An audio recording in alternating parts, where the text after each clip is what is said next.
मंजिरी सत्यजित मुधोळकर याच नावाची ढाल करत आलीस ना आजपर्यंत? म्हणजे मला मला कळलं नाही आई. मी 2 दिवस घराबाहेर काय गेले, मालकीण झालीस या घराची.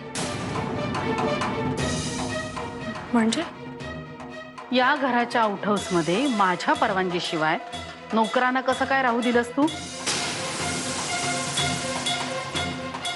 आई तुम्ही चेन्नईला होतात म्हणून तुम्हाला विचारणं शक्य नाही झालं मला. मग आता माझा निर्णय ऐक. उद्यापासून मीरा मला आउट हाऊसमध्ये दिसता कामा नये.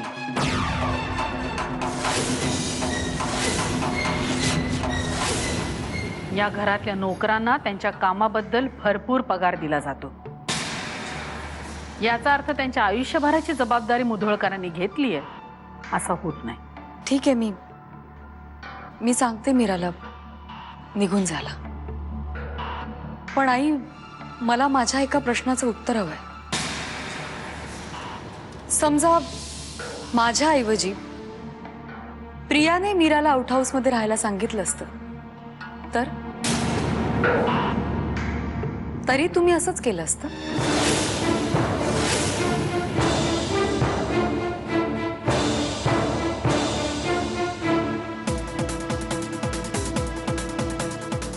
मिळालं.